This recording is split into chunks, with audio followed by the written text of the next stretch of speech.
예수 그리스도의 나심은 이러하니라. 그의 어머니 마리아가 요셉과 약혼하고 동거하기 전에 성령으로 잉태된 것이 나타났더니 그의 남편 요셉은 의로운 사람이라.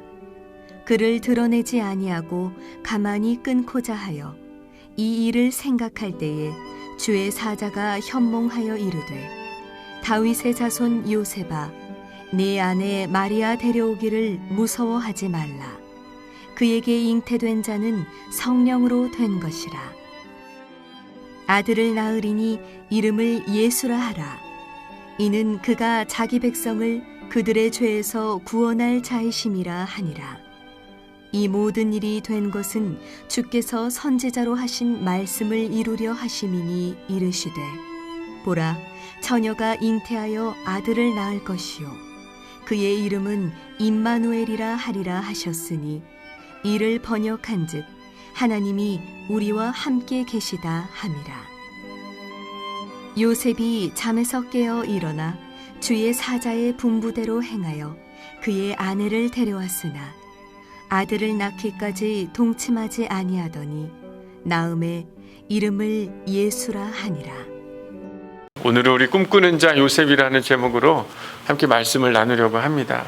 여러분, 예수님의 이 탄생과 관련해서 성경에 많은 인물들이 등장을 해요. 그런데 특별히 성탄절 때 많이 설교의 이야기 속에 등장하지 않는 인물이 바로 이 요셉입니다. 여러분, 특별히 요셉이 없었으면 이 예수님 이 땅에 태어날 수 있었을까요? 없었겠죠. 아마 마리아는 돌로 맞아 죽게 됐을 것이고, 아마 그 태중에 있는 이 예수님은 아마 이 땅에 나올 수 없었을 겁니다. 어떻게 보면 요셉도 상당히 중요한 이 예수 탄생과 관련된 이야기에 중요한 인물이지만 많이 등장하지 않고 있어요. 여러분, 요셉하면 이 특별히 신약의 이 예수님의 아버지 요셉도 생각나지만, 여러분 구약에 요셉하면 누가 떠오릅니까? 그렇죠. 야곱의 아들 요셉이 아마 기억이 날 겁니다. 여러분, 요셉하면 또 떠오르는 게 있는데 바로 꿈과 관련이 있어요. 요셉은 꿈을 통해 하나님이 그의 삶을 인도하고 이끌어가는 그 경험의 이야기들이 성경에 많이 기록이 되어 있습니다. 아마 이 구약에 나와 있는 이 요셉, 야곱의 아들 이 요셉은 크게 세 개의 꿈을 꿨습니다. 아마 여러분 다 기억나실 텐데, 첫 번째 꿈이 뭐였냐면 형들의 곡식단이, 요셉의 곡식단이 절을 해야 하네요. 절을 하죠. 그리고 해와 달과 11별이 요셉에게 절하는 꿈을 꿨습니다. 나중에는 이 애굽 땅에 요셉이 총리가 되었을 때 그의 아버지와 형들이 와서 어떻게 합니까? 그에게 진짜 절을 하게 되죠. 그리고 또 다른 꿈들이 이 요셉의 꿈들 안에 있었습니다. 아마 이 술 맡은 관원장과 떡 맡은 관원장에 대한 그 앞으로 일어날 일에 대한 꿈을 꾸게 됐죠. 그리고 결국엔 술 맡은 관원장의 복직, 그리고 떡 맡은 관원장의 사형을 진짜 실제 삶에서 일어나게 됐어요. 그리고 나중에 마지막에 꿈은 이 애굽의 왕이 바로가 이제 꿈을 꿨을 때 어떤 일이 일어납니까? 이 술 맡은 관원장의 소개로 이 바로의 꿈을 해석하게 돼서 요셉의 총리가 되는 아주 중요한 결정적인 계기를 맞게 되죠. 이 구약에 나와 있는 요셉의 이야기들은 결국 이 꿈 안에 하나님이 보이지 않지만 그의 삶을 인도해가고 이끌어가고 있었음을 성경 속에 잘 기록이 되어 있었습니다. 나중에 애굽에 찾아온 형제들을 향해서 그가 이렇게 고백을 합니다. 창세기 45장 8절에 그런즉 나를 이르러 보내신 이는 당신들이 아니요 하나님이시라. 하나님이 나를 바로에게 아버지로 삼으시고 그 온 집의 주로 삼으시며 애굽 온 땅의 통치자로 삼으셨느니라. 결국에는 자신이 이 애굽의 이 땅으로 오게 된 건 형들이 보낸 게 아니라 누가 보냈다는 겁니까? 하나님이. 그의 삶의 모든 역사와 이끄심과 인도하심에는 하나님의 손길과 하나님의 도우심이 있었다는 것을 그의 꿈의 이야기 속에서 우리는 더 이해하고 바라볼 수가 있습니다. 여러분, 요셉의 이 이름의 뜻은 뭐냐면요, 하나님이 더한다, 이런 뜻이에요. 뭐라고요? 하나님이 더한다. 하나님이 늘리신다. 그리고 하나님이 돕는 자라는 뜻이 요셉이 갖고 있는 그 이름의 의미입니다. 그러니까 요셉아 요셉아 그러면 사람들이 요셉을 바라보면서 어떻게 바라보고 있는 거예요? 하나님이 그를 돕고 그를 늘려가고 뭔가 꿈을 이루어 가시기 위해 그를 돕고 인도해 가신다라는 것을 그의 이름 속에서 발견할 수 있는 겁니다. 어떻게 보면 구약 시대 때 불렸던 그 요셉, 하나님이 그의 꿈들을 통해 인도해 가셨던 하나님의 이끄심이 그의 삶에 있었던 것처럼 오늘 마태복음에는 오늘 예수의 아버지인 이 요셉에게도 하나님이 그를 넓혀가며 하나님이 그를 더해시며 하나님이 그를 인도해 가고 계신다는 걸 꿈을 통해 하나님이 그와 함께하고 있다는 것을 마태복음이 보여주고 있는 것이에요. 여러분, 우리가 요셉하면 구약에 나오는 요셉과 오늘 이 본문에 등장하는 요셉이 매칭이 돼야 되는 겁니다. 그렇게 연결하기 위해서 마태복음엔 이 요셉이 아주 중요한 인물로 등장을 하고 있는 것이에요. 여러분, 특별히 이 예수의 아버지도 요셉도 꿈을 꾸는 사람이었습니다. 하나님이 그의 꿈에 많이 관여해서 이끌어가고 있다는 것을 성경이 보여주고 있는데요. 4번의 꿈을 통해 하나님의 인도하심과 그 약속을 이루어가는 것을 성경에 기록하고 있습니다. 오늘 본문이 바로 첫 번째 등장하는 그 꿈의 이야기입니다. 여러분, 우리 1장 20절 말씀 다시 한번 이렇게 보면 그의 남편 요셉은 의로운 사람이라 그를 드러내지 아니하고 가만히 끊고자 하여 19절에 이렇게 나와 있는데 20절에 이 일을 생각할 때 사자가 현몽하여 이르되 그가 꿈 가운데 사자가 나타나서 그에게 뭔가 이야기를 하고 있습니다. 두 번째는 예수 탄생과 관련된 그런 꿈이었고 두 번째는 2장 13절입니다. 오늘 본문은 아니지만 여러분 2장 13절을 이렇게 보면 그들이 떠난 후에 주의 사자가 요셉에게 현몽했다. 이게 뭐냐면 여러분 이 동방 박사들이 와가지고 예수가 태어난 시간을 알고 돼서 어떻게 됩니까? 왕이 어떻게 해요? 그때 태어난 아이들을 다 죽이려고 하는 그때 헤롯 왕을 피해 애굽으로 도망가야 할 순간에 꿈을 통해 알게 해주는 장면이 요셉에게 일어났습니다. 세 번째는 2장 19절이에요. 헤롯이 죽은 후에 다시 예루살렘으로 돌아와라 라는 그런 이야기를 꿈속에서 그가 깨닫게 됩니다. 네 번째는 언제냐면 2장 22절에 그 꿈을 꾸고 돌아오는 길에 헤롯의 아들인 아킬라오가 유대 임금이 됐기 때문에 오히려 더 위기요 어려움이 될 수 있으니까 어디로 가라고 이야기해요? 갈릴리 지방, 결국엔 나사렛이라는 동네로 가게 되는 꿈을 꾸게 됩니다. 성경을 많이 읽었지만 야 요셉이 이렇게 꿈을 많이 꿨나? 아마 오늘 처음 하시는 분들도 계실 거예요.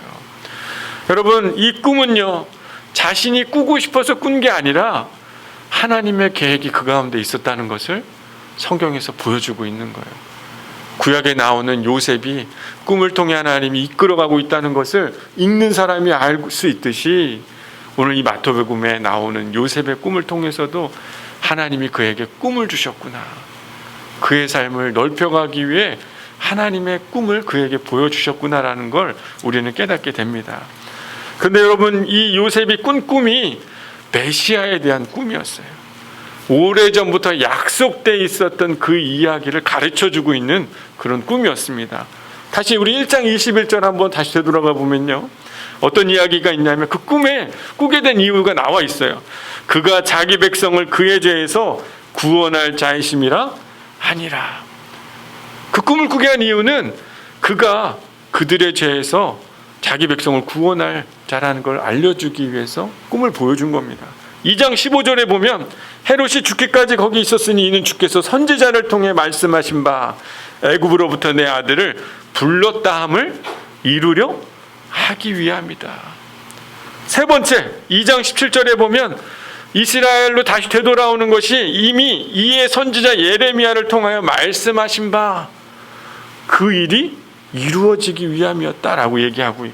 마지막 2장 23절에도 보면 나사렛이라는 동네에 가서 사니 이는 선지자로 하신 말씀에 나사렛 사람이라 칭하리라 하심을 이루려 함이로라. 결국엔 이 모든 꿈은 하나님의 약속이 이루어지고 있다는 것을 보여주고 있는 것입니다. 여러분 요셉은요 그 당시에 이미 이 히브리 사람으로 유대인으로 하나님의 말씀을 담고 있었던 사람이었을 거예요. 여러분, 로마 시대 때 이 압제의 시대 속에 그 당시에 살아가는 모든 사람들의 마음 속에는 이스라엘의 회복을 꿈꾸는 사람들이 그 당시의 사람들이었을 겁니다. 그래서 그 마음 속에는 이미 성경에서 말하고 있는, 이미 선조들이 알려준 그 말씀이 그의 마음 안에 분명히 있었을 것이에요. 근데 이 꿈을 통해 자신이 겪고 있는 일이 나의 개인적인 그냥 육신의 아빠로서 일어나는 일이 아니라 하나님의 계획 안에 있고 오랜 역사 속에서 많은 선지자들 통해서 알려준 그 놀라운 말씀이 자기 안에 이루어지고 있는, 하나님의 꿈이 자신 안에 이루어지고 있는 그 마음을 경험하고 있는 요셉의 마음이 여러분 어땠을 것 같습니까? 여러분이 평범하게 살아가고 있는데 갑자기 하나님이 여러분의 삶에 오랫동안 말씀해왔던 그 말씀, 약속들, 그분의 꿈이 여러분의 마음과 가슴에 새겨진다고 생각해 보세요. 그런 꿈이 여러분 안에 있게 되기를 소망합니까? 별로 받고 싶지 않아요. 솔직히 여러분 옆 사람한테 물어보세요. 받고 싶은지 안 받고 싶은지. 그런 꿈이 물어보기도 싫습니까? 그런 고난과 역경이 오는 게 여러분 두려우세요? 어떻게 보면 요셉도 여러분 그 당시 때 15살, 16살 아주 어린 그런 청년이었잖아요. 감당할 수 있었을까요? 없었을까요? 그때 결혼하는 나이라고 친다 할지라도 아주 어린 나이잖아요. 이제 막 중고생 되는. 그런데 그때 하나님이 자신의 마음에 품고 있었던, 오랜 선조들이 이야기하고 있었던 하나님의 말씀, 그 꿈, 기다렸던 꿈이 자신의 삶에 이루어지고 있는 그 경험을 했던 이 요셉의 마음, 꿈을 꾸게 되는 그 마음.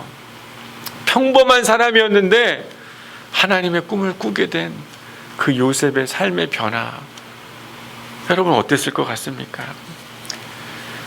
어떻게 보면 약혼자가 잉태한 것을 알고 자신이 드러내지 않고 가만히 끊고자 했다라고 성경은 기록하고 있죠. 그런데 주께서 선지자로 이루려 하심이라는 그 말씀을 그가 믿었기 때문에 어떻게 보면 자신의 의로움, 율법에 의해 자신의 마리아를 떠날 것을 선택할 수 있는 것이 아니라 오랫동안 하나님이 깨닫게 해주신 그 약속과 말씀이 내 안에 이루어지기를 원하는 사랑의 의로움, 율법의 의로움이 아니라 하나님의 그 사랑이 내 마음에 담겨져서 의로운 자가 된 거예요. 사랑의 의로운 자가. 여러분, 의로운 자라고 할 때 이 의롭다 할 때 쓰는 의라는 단어 자체가요, 오늘 본문에 쓰여진 단어가 디카이오시네라는 단어입니다. 이거는 단순히 정의로운 의를 말하는 게 아니에요. 그거보다 차원이 훨씬 높은 겁니다. 사랑 안에서 의로움이란 뜻입니다. 그러니까 이미 요셉은 뭔가 율법으로 정해진 것을 하려고 하는 의로웠던 자가 아니라 이미 그의 마음 안에는 하나님의 약속과 하나님의 꿈이 이루어지길 소망하는 사랑의 마음이 있었다는 거예요. 그래서 이 동정녀, 이 자신의 약혼녀 아이가 성령이 잉태되는 걸 보면서도 자신이 사랑의 그 의로움으로 그 마음을, 선지자의 그 약속을 자신이 이루어내기를 소망하는 마음이 그의 마음 안에 있었던 것입니다. 여러분, 어떻게 보면 단순하게 그 아내를 살리고 아이를 살리는 것 차원에서 멈춘 게 아니라 여러분 애굽으로 데리고 가서 피하고 다시 이스라엘로 돌아오며 다시 그곳이 아닌 나사렛이라는 그 지역으로, 갈릴리라는 지역으로 돌아오게 되는 그 모습이 단순히 부정, 아빠이기 때문에 일어나고 있는 게 아니라 그의 삶에는 하나님의 꿈이, 하나님의 사랑이 자신의 삶에 일어나고 있었던 그 모습이었다는 것을 성경이 우리 가운데 보여주고 있는 것입니다. 여러분, 어떻게 보면 예수님의 이 아버지 요셉은요, 마태복음에 꿈꾸는 이야기 이후에 그 위에 등장하지 않습니다. 누가복음에는요, 예수님이 12살이 되던 때 예루살렘에 올라가서 그 이후에 이 요셉과 관련된 이야기는 성경의 어느 곳에도 등장하지 않아요.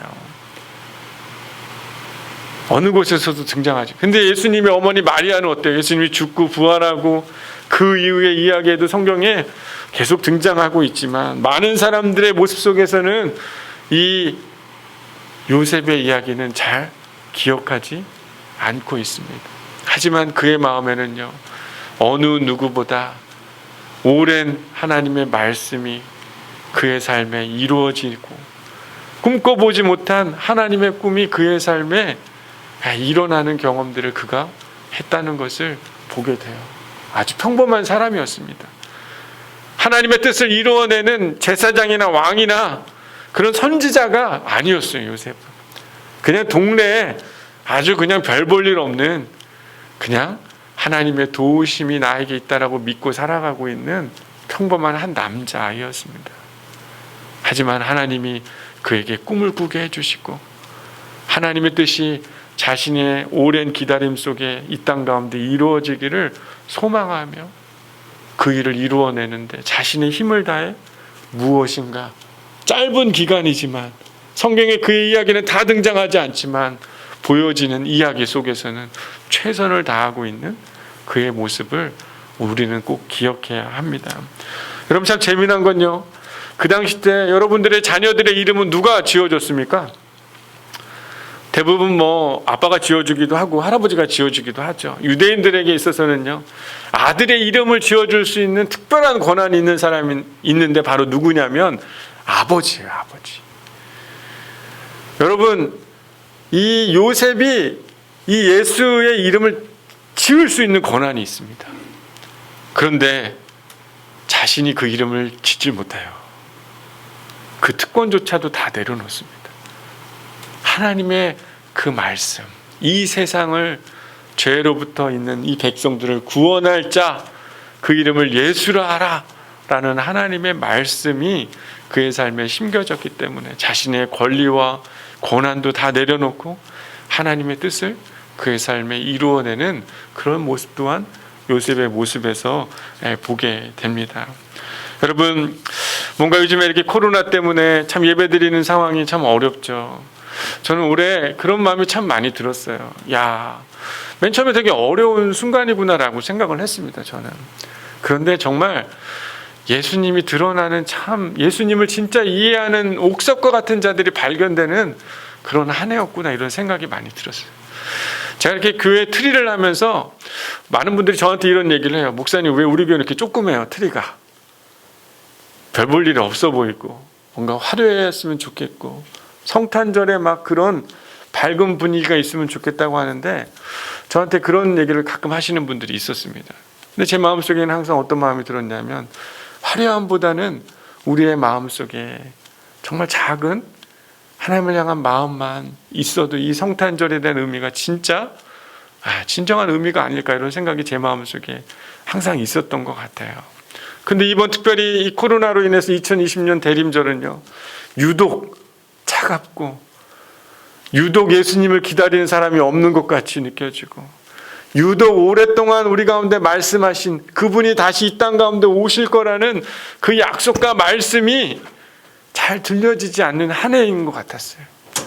근데 여러분, 오늘 이 요셉, 평범했던 이 요셉의 삶에 하나님의 말씀과 하나님의 음성이 들려지는 그 순간, 그의 삶에는 이 땅 가운데 오실 그 예수에 대한 기다림을 그의 삶에서 표현해내며 최선을 다해서 그의 삶에 하나님의 뜻이 이루어지도록 보여줬던 그 요셉처럼, 이 땅에도 분명히 잘 알려지지 않는 사람들이 있지만, 화려하지는 않지만 오랫동안 자신이 기다려왔던 하나님의 말씀과 약속이 자신의 삶에 심겨져서 그 뜻을 삶에서 이루어내기를 소망하는 또 다른 요셉들이 분명히 있었을 거야.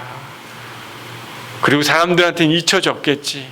사람들한테 크게 드러낼 만한 이야기도 없었던 사람이었겠지만, 분명히 그 안에는 하나님의 꿈이 있고 하나님의 그 뜻으로 인해 가슴이 뛰고 어려운 위기도 견뎌낼 수 있는 하나님의 마음을 가진 요셉들이 분명히 이 2020년 대림절에 분명히 있었을 거야 라는 그런 마음들을 제가 많이 깨닫게 됐습니다.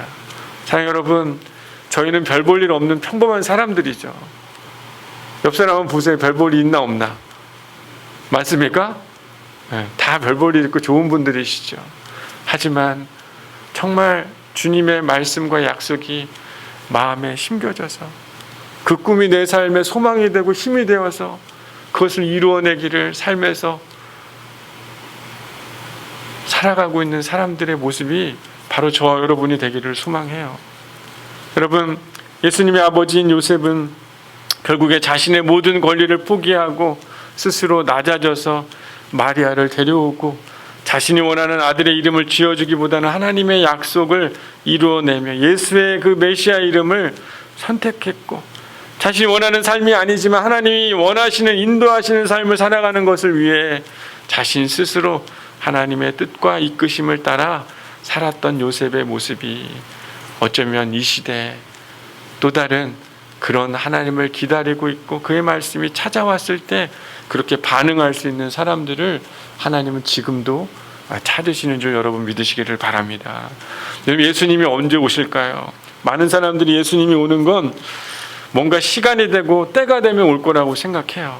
아니요, 목사님, 뭔가 이 세상이 악하니까 뭔가 심판이 있고 위기가 있을 때 그때 예수님이 올 것 같아요 라고 얘기하는 분들도 많습니다. 저는 그렇게 생각하지 않아요. 예수님 언제 오실까? 예수님을 기다리는 자들이 준비가 되면 그때 주님이 오시리라고 저는 믿습니다.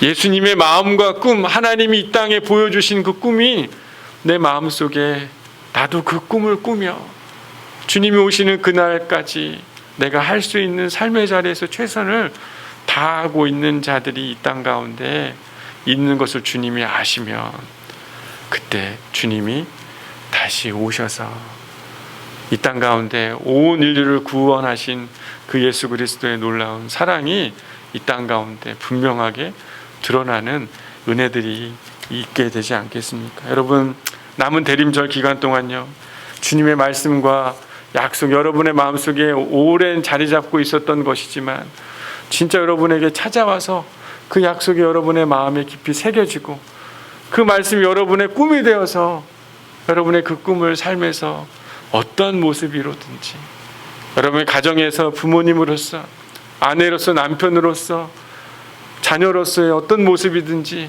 그 뜻이 이 땅 가운데 이루어질 수 있도록 뭔가 최선을 다하며 그의 뜻이 삶에서 드러나게 되는, 빛나게 되는, 내 안에 자리 잡아서 그 남을 더 세우고 빛나게 되는 하나님의 영광을 이루어내기 위해 나의 권리를 내려놓고 그분의 뜻 가운데 살아가게 되는 그런 축복의 남은 대림절 기간이 되기를 소망합니다. 그럼 평범해도 괜찮아요. 드러나지 않아도 돼요. 이따가 조금 있다 사라지는 인생이 돼도 괜찮습니다. 하지만 하나님의 그 꿈이 여러분에게도 꿈꿔지는 축복이 있게 되기를 소망하고, 그렇게 꿈을 꾸고 있는 자들에게는 하나님이 함께 하시고 그의 삶을 인도해 가시고 그를 도왔던 요셉의 이 두 사람의 인생처럼 우리의 삶에도 하나님의 이끄시고 인도하시는 그런 삶의 경험들이 있게 되는 축복의 사람들이 되기를 소망합니다. 우리 기도하겠습니다. 하나님,